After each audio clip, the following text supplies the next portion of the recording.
With Tiffany going from strength to strength and my personal life in tatters, I threw myself into the social scene.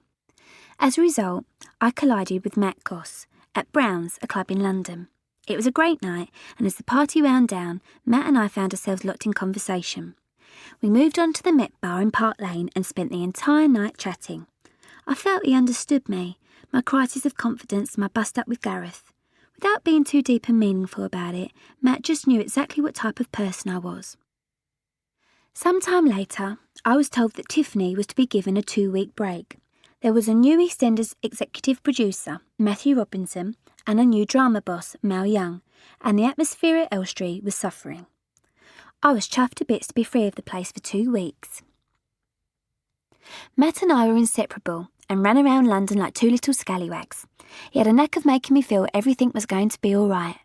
I believed him because I knew he was a survivor himself, and from what he told me about Bros, how he came through that experience even halfway normal, I'll never know. Surviving life in a boy band is something another acquaintance of mine knows a thing or two about, Robbie Williams. I met him first while I was touring with Milan when Take That were just making it into the big time. Milan were playing the kind of clubs Take That did at the start of the 1990s. That was a good lesson because it made me realise how hard those 5 lads worked in the early days. Every single club that Milan visited, Take That had been there before us.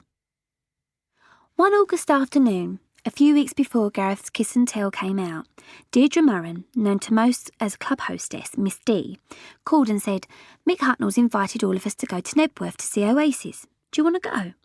"I'd love to go," I said. "Great," came the reply. I put him on the phone. There I was, at Mum's place in Romford, Essex, speaking on the phone to my teenage idol.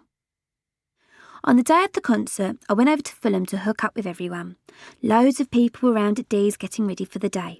She lent me this little top, like a vest, which had pretty tortoiseshell link things on it.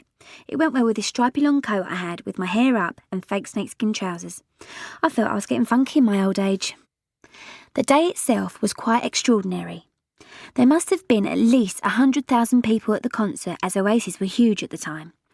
There were some right heavy-duty people there and loads of nutty partygoers. I felt quite out of my depth, but Mick was lovely and a total gentleman all day, always asking if I was okay or if I needed anything. I was so nervous I couldn't even think about eating, but I did have a drink or two of champagne. By the time it got dark, I'd had quite a few, nothing to eat, and was starting to feel under the weather. No joke, I could actually feel all the drink inside me fizzing away in my tummy. I must have started to look a little pale because Mick asked me if I was okay again, only this time with a genuine air of concern. Yeah, I'm fine, but I think I need to go home," I explained.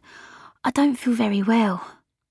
"No problem," was Mick's reply. "We'll get everybody together." He slipped into the seat next to me and we were off.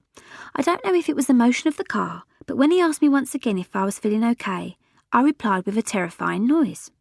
Maybe it was trapped wind, but I sounded like something from The Exorcist. "I'm sorry, Martine, what did you say?" Mick asked again. I replied by being violently sick all over him. I was sick everywhere, over and over again, in the back seat, down the side of the car, but mainly all over Mick and his famous red dreadlocks. The next few times we ran into each other, I would automatically apologise for what I'd done. Eventually Mick, now with much shorter hair, put an end to my embarrassment. "The being sick thing," he said. "You've got to stop talking about it." Matt Goss, Robbie Williams and Mick Hucknall weren't the only 3 men in my life after Gareth. 6 months after finding myself a single gal again, Reese was back. One day, he rang the switchboard at EastEnders. He'd made something like 300 calls a fortnight earlier and told them that he had a machine gun and would kill anyone that prevented him from seeing me. The police went round to his flat in Brixton and arrested him.